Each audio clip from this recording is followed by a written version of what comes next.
So today's paper, we are looking at a position stand from the International Society of Sports Nutrition on the nutritional considerations for single stage ultra marathon training and racing. What's So, ultramarathon?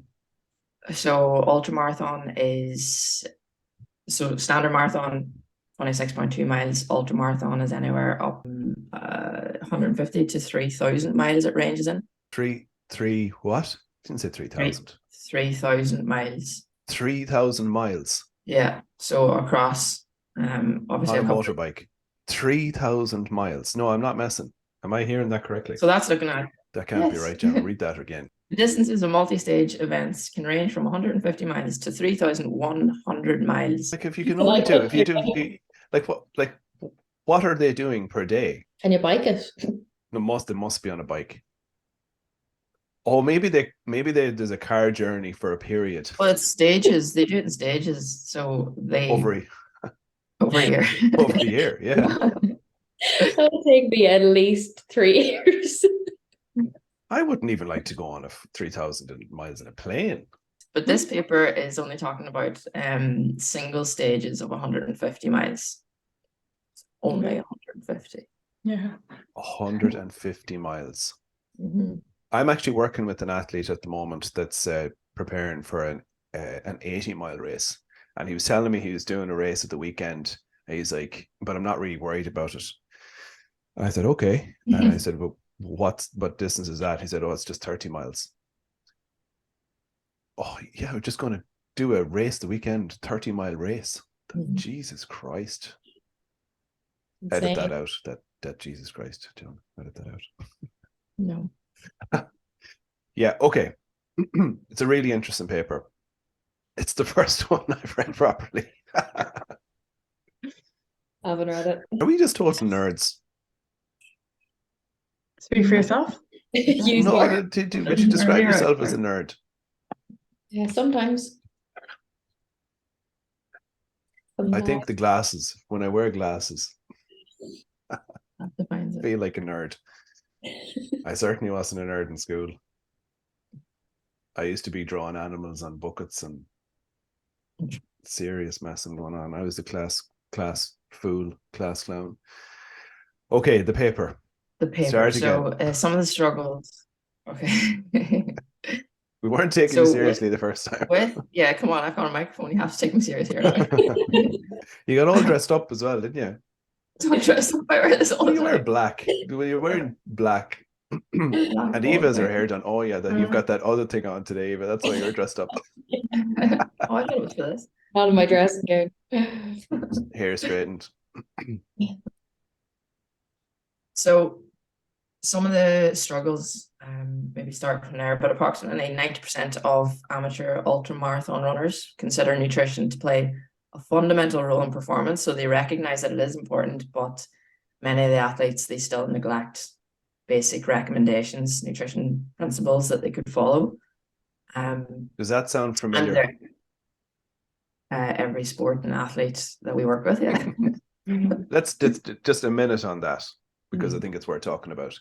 So our experience is athletes, before they work with this particularly, or in the early stages, they feel or they think nutrition is important, but they underestimate its value. Is that fair to say?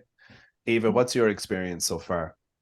Basically what you said, that they all know it's really important, but a lot don't buy into it, or they do it for a very short period of time. But it's not until you're doing it consistently, and then you have maybe a day or a couple of days that they maybe feel underfueled, and they recognize the impact it has on their performance, but their recovery, that it gives them a bit of a, oh shit, right, this is actually really important for me to train and compete at a high level consistently.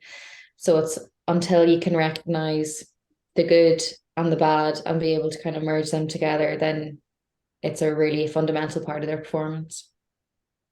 Yeah, I think it's a baseline feeling, because unless you've experienced what it's like to be fueled and have enough energy to, and even just to recognize when things are in higher intensities, that I actually have more in the tank here that I can push on. Once you start to realize that and feel that, it's very hard to the initial stages to buy into it. I talk about this a lot because you mentioned the baseline. I think it's a really good way of talking about it or expressing it. But I used to think about, I used to work hard as an athlete when I was training. I used to work hard, and then I used to think about the competitive advantage. And I think that that's a part of this, that it's a little bit subjective. It's hard, it's intangible. If you are stronger than another athlete and you're training in the gym, that difference is quite clear. You can see that I can lift 100 kilos and the other person lifts 90, or the other person lifts 110, whatever it might be. But getting your nutrition really on point in order to feel that competitive edge where you've got more energy or you've got more power or you've got more endurance, that's hard to measure. But when you experience it, having that competitive advantage over time, it feels like you've got this other button that you can press, this other sense of power or a sense of competitiveness, that once you experience that competitive advantage, you feel like it's a part of, it's like a piece of toolkit that you have that somebody else doesn't. And I used to think about it all the time. When you know the intensity is going to be really, really high, knowing that you have done what you need to do and you can go that bit further, it really is it's almost like an extra mental advantage that you have. It's like when you're still able to do that final sprint in the 93rd minute, you're still able to make that. Exactly. Just Eva, one last thing on this point, I wouldn't mind drawing out a little bit more with you. And this is subjective as well. I know that you haven't been monitoring this, but you started last year working in team sport. How long do you think it takes, to get that awareness within a group? What's your experience of that felt like? It takes months, but it's very individual to the player as well. So some people might experience it very early on, while others might experience it 6 months down the line. And it's not until they get that oh shit moment that this game felt so much worse than the last game, and they start asking themselves those questions. What was different? And it's typically either down to fueling or recovery, which is their sleep. So you can usually bring it back to those two things very quickly. Yeah, because you had some really good early wins with some athletes, and when you get those early wins, it's really beneficial to show, right, this is what you can achieve. Or even for some players that maybe aren't getting a game, and they drop off a little bit, and they're coming, I'm not getting the most out of my training sessions. They're like, oh, what has changed? And it could even be their structure of being in college now, not being in college, not having the structure of their day, that they're getting up later, they're not having as good as a breakfast because it's, oh sure, I can have something later on. And that can make a massive difference to their training in the evening time. So, yep. Sport bias is really coming through. What? I was thinking about that, Gemma, but I still think it's the bias in our experience that comes through. But I still think it's relevant even within endurance. You could still draw a comparison. Yes, sorry, Gemma. Yeah, so I implemented then nutritional strategies that are in line with the demands that are placed upon them in racing and in their training sessions. Then there's a huge potential for them to optimize their training adaptations, maximize their race performance, and mitigate the negative effects of what can happen when they're participating in the race. So first and foremost, it's aiming to meet calorie demands of their training and the importance of how individualized that is, and the importance of a periodized strategy as well, carried through a food first approach. So the need for a periodized approach is going to be important so that they can even thinking about adapting to fat, enhancing their fat oxidative capacity, so their ability to use effectively and efficiently use fat as an energy source. So that's going to be important, and that takes time to adapt to that. Weeks and months. Yeah. And there is significant evidence that supports the inclusion of moderate to high carbohydrate diet. A lot of, I suppose you would hear a lot of marathon runners are really attracted to things like high fat diets and keto diets. There's a role to play in that, but that comes back to that, just from my understanding, the importance of periodized nutrition. So potentially lower carbohydrate intake on days where they're not doing high intensity sessions, where it's more of a moderate session, low intensity, and then refueling the glycogen stores then to allow for those higher intensity sessions to have enough energy and enough capacity for that work. So some of the carbohydrate targets is making up 60% of their energy intake, ranging between 5 to 8 grams per kilogram per day, potentially higher then if loads increase up to 12 grams. But again, that takes a lot of practice. And unless these principles are respected and are practiced regularly, getting up to that upper end is quite difficult. And it's important that it is, I suppose, practiced. And meeting those carbohydrate recommendations are going to be important to mitigate the negative effects of chronic training-induced glycogen depletion, and limiting carb intake before, like I mentioned before those low intensity sessions can have an enhanced ability for them to use the fat as fuel. And I suppose you have to be careful then that when you're trying to manipulate your fat carbohydrate intake for those sessions, there is obviously, it can compromise performance during higher intensity efforts if you are fueling. I think You're not careful with the selected training sessions. So when you're trying to implement that, I think it's really important to maybe categorize that a little bit more, Gemma, to explain even energy metabolism, just a simple outline of recognizing that at lower intensities, you can use a much higher percentage of fat as a source of energy, but that it's rate limiting. So as you push into the intensities and you want to even volume to an extent, you're not going to have the energy. You're not going to be able to feel like you can sustain that intensity. So it's understanding that it's this dual fuel system that you're trying to create an optimum blend, and that's the advantage of the periodized approach. I think just there's things that come up as well quite a bit in our experience of working with endurance athletes, and it's this perception of how they feel. And I think it's worth touching on. Eva, we recently, in our recent event, we were talking about how certain nutrients make us feel. And even from a because athletes talk an awful lot about digestion and feeling light and feeling often that they can exercise with better or feel better exercising with much less food.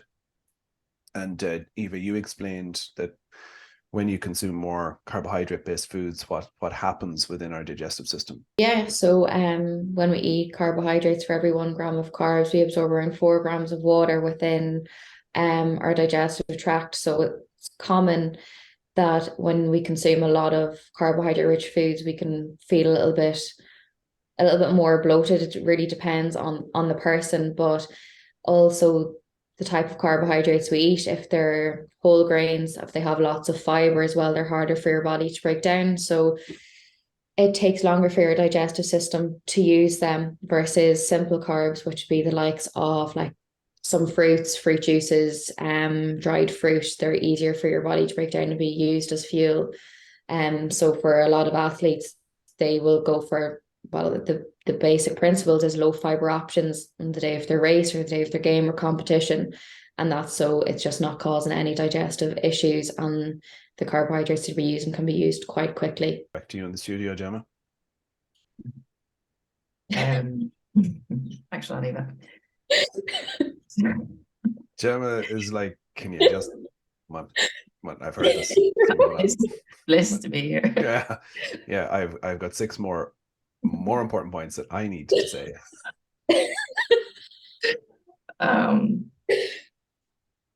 Did you have your coffee yet, Gemma? Yeah, I You have. sure? Maybe you need another one. Yeah. I can just hear in Gemma's head going, I have enough of this shit now today. Let me just get through this paper. Next point.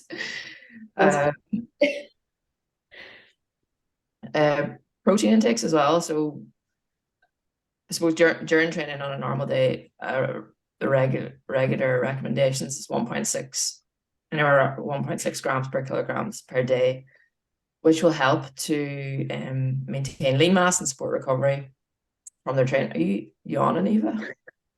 I was going to say, Jesus, Eva is loving this. To support recovery from their training, and anywhere whenever calorie intake starts to increase, if training demand starts to increase as well, then they can get anywhere up to between 2.5 or up to 2.5 grams per kilogram of body weight if calorie intake is significant enough. During a race, I think it mentioned trying to get on board and meet similar targets, day-to-day targets during a race. So still trying to get on board some protein every couple of hours.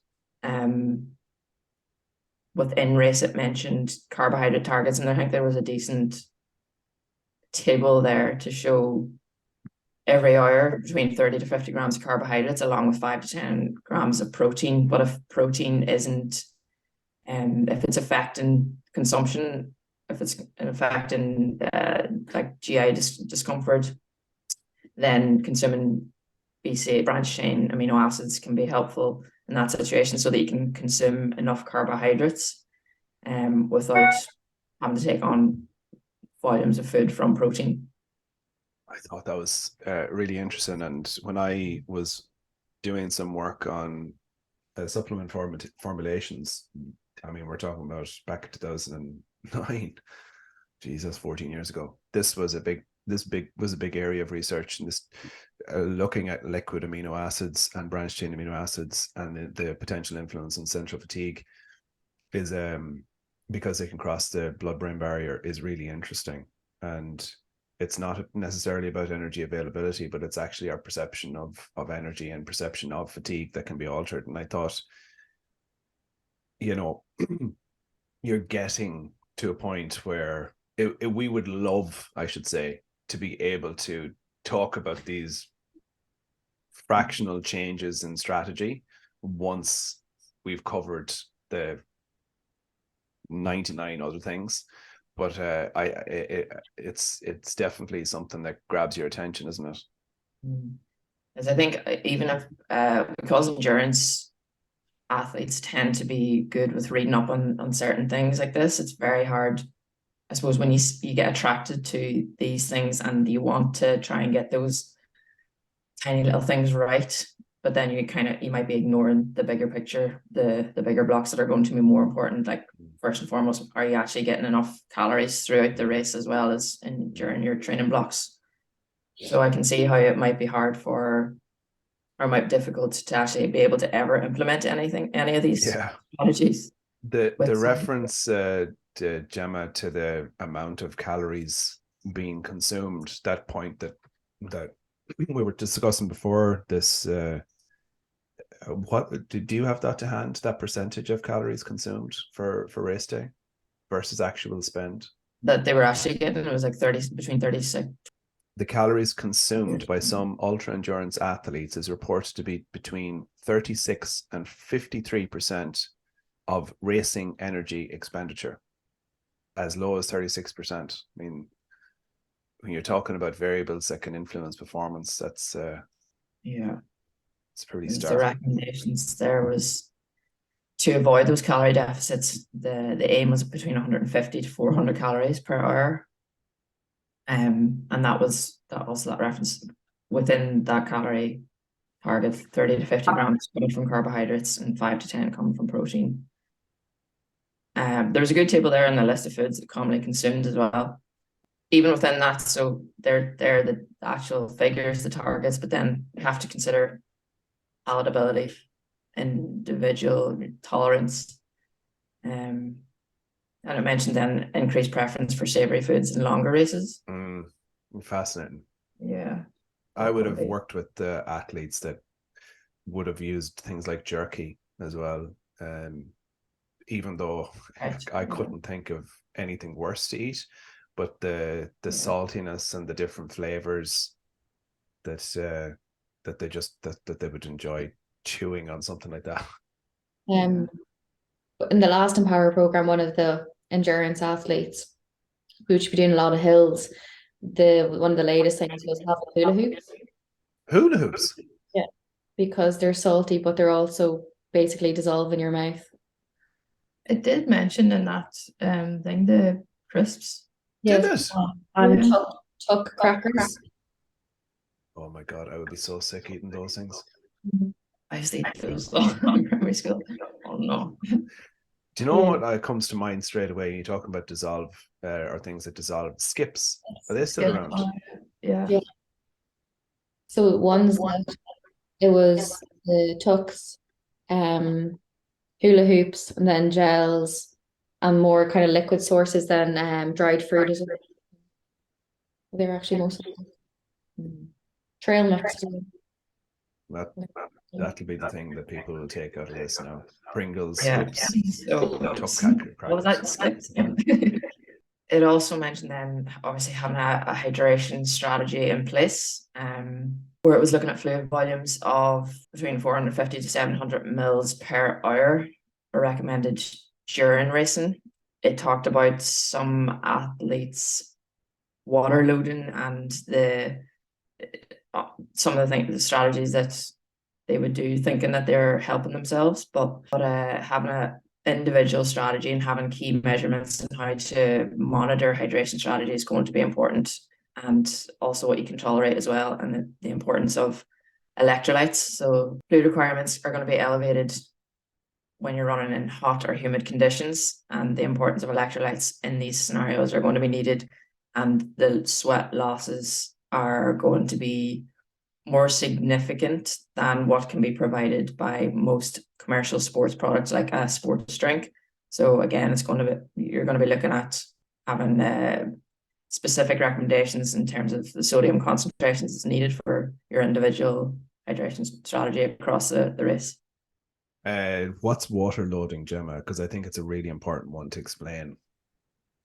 So some people think that you can consume a significant amount of water and that it's stored in the body and that you can use that later. It's going to keep you hydrated for an upcoming event, but that's not, fortunately, the way the body works. And so, can you tell any recent examples of that?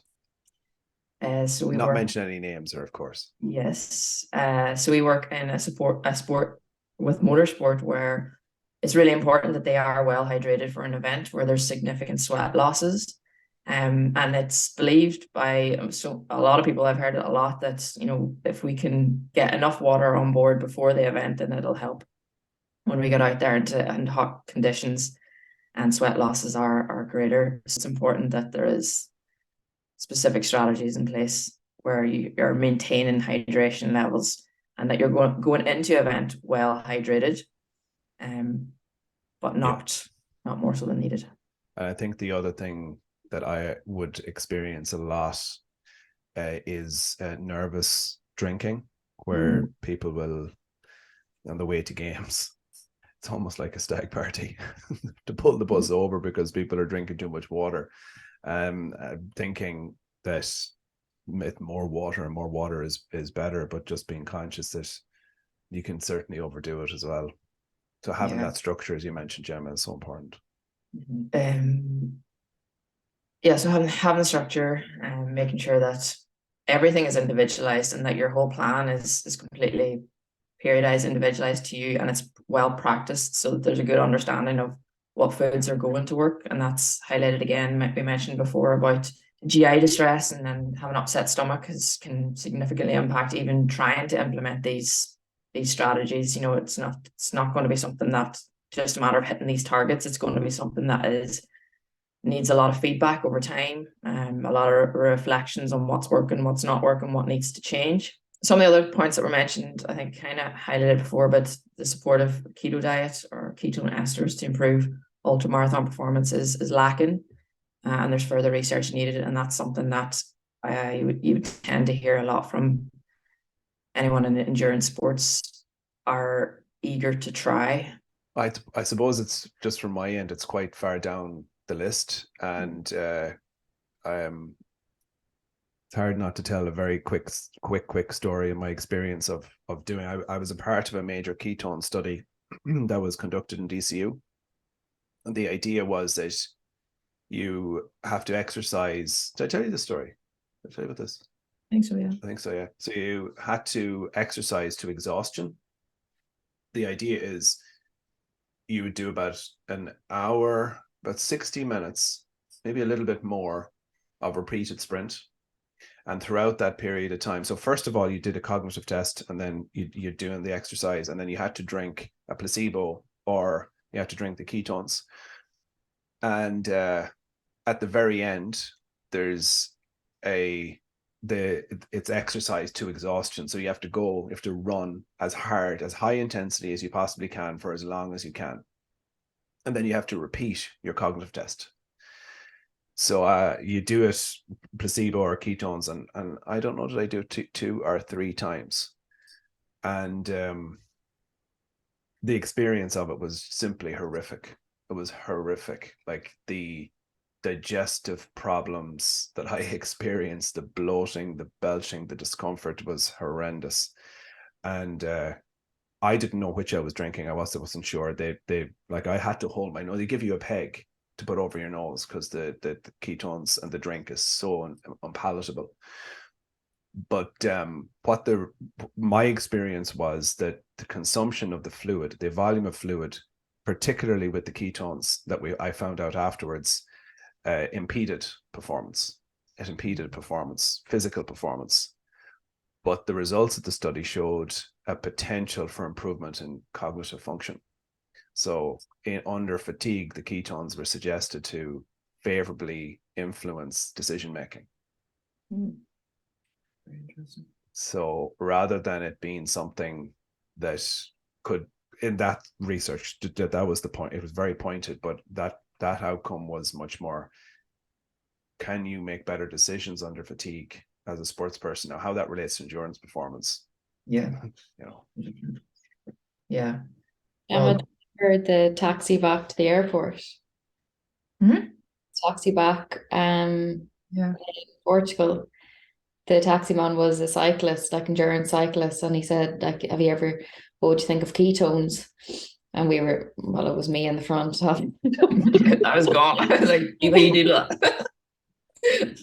So we were just saying there's a lot of other things to consider before you're considering ketones. He's like, I took it once for a race and it made such a massive difference for my performance. Like, all of my times were up. So, well, it can be down to a lot of different factors. But anyway, he's like, I wouldn't be taking all the time because it's quite expensive. But for the guys that would do very competitive racing, that it makes a massive difference to their performance.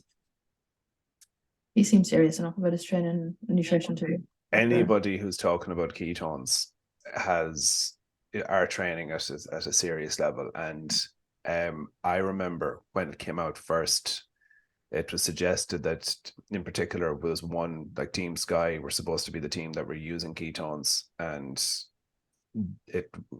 what emerged, and maybe they were, but what emerged afterwards was the detail in their nutrition application was absolutely on a different level, like how they were strategizing things.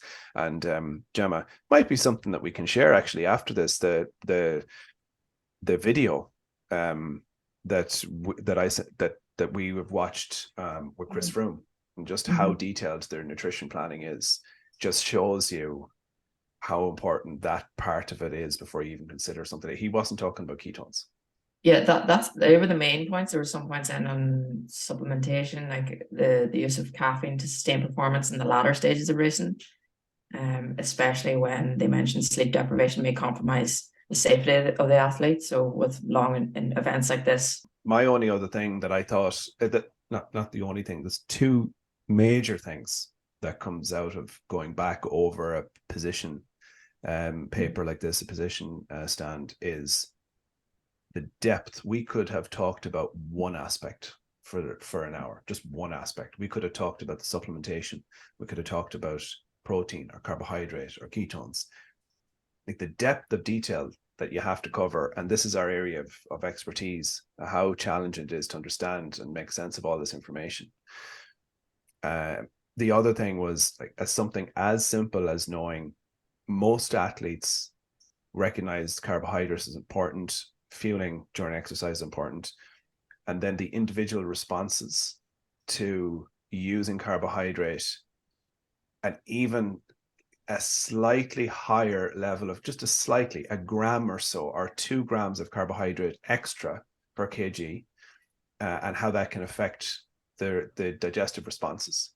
And if you're trying to do this and work this out on your own versus working with somebody to have these conversations, to refine your plan and refine your program, that was what was overwhelming to me. This is complicated.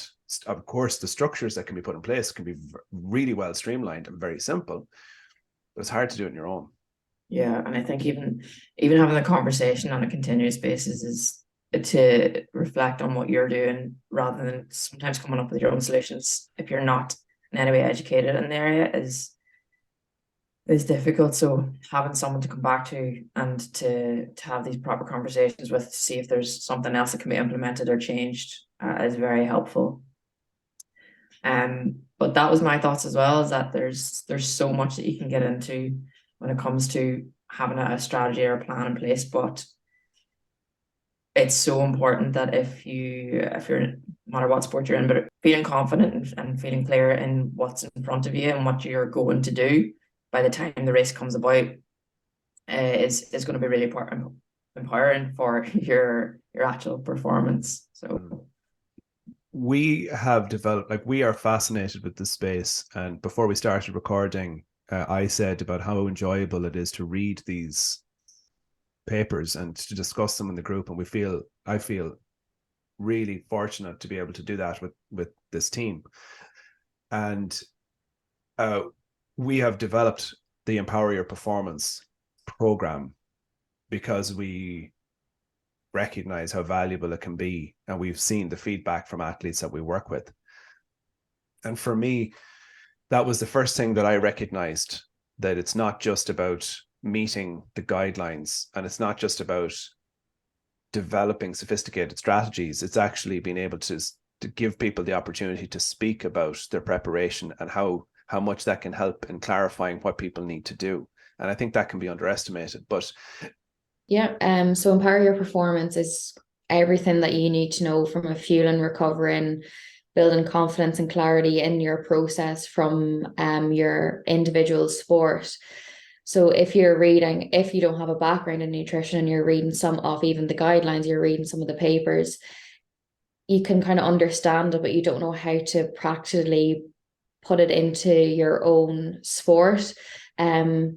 So you can practice these things and it mightn't be specific to you or your individual sport. So it's even having the conversation with your nutritionist, but actually the type of people that are doing the same sport as you, and building confidence in what you're doing. So whenever you come to your race or your competition, that everything that you need is there and you're feeling confident knowing that your nutrition and your fueling is done down to a T. But there's also, that will always evolve. Some things will work for you, some things mightn't work, and it's understanding what that is for you. So within the Empower program, it doesn't only kind of give you the education, but it gives you the ideas, the conversation, and the confidence and clarity to be able to build your own nutrition strategy for yourself. The program offers an individual approach for you and your sport, and it kind of gives you that backing that you need to push yourself to implement the nutrition strategies that are going to work for you. Also, the workshops to get educated on different topics that you will need to improve your performance, and with the support of your nutritionist. If it's not working, you can reflect, you can change, you'll have the backing of them to implement the new changes that come about because of that. And then the accountability that you'll have with the new WhatsApp group is great. If you have any questions or queries, you can send in recipes, share recipes. It'll be great to have that as well. A nice community aspect to it. So we mentioned all the resources that are there to support the community. But as an athlete, when you're trying to prepare for a competition or training, there's this feeling that's required to get you to that place where you actually do feel confident. And I think that comes from having this consistent reflective practice where you're constantly looking for areas that you can improve on. But there's definitely a space that's needed to allow for that to happen, and that comes from yes, having the conversations, but being very clear in the steps that's required to get you to that space. And you can do that on your own. It's very difficult. Some people don't even pay that attention that's needed on their own. And I think what we provide or what we have within this program allows to make those steps very clear, and it gives you the space to, I suppose, take away the confusion of it all and allow yourself to gain that clarity in your own performance and what's needed to allow you to show up your best on the day. I was just thinking it could be the kick in the arse or it could be the smack on the back you need. I think it's so funny because sometimes like you just want to shake someone. Give them a shake, wake up. Do you realize how good this can be and how much value there can be? And I think remember having this conversation with the guy who runs marathons, and I said to him, what do you think you need more of? Do you need a kick in the arse or do you need a smack in the back?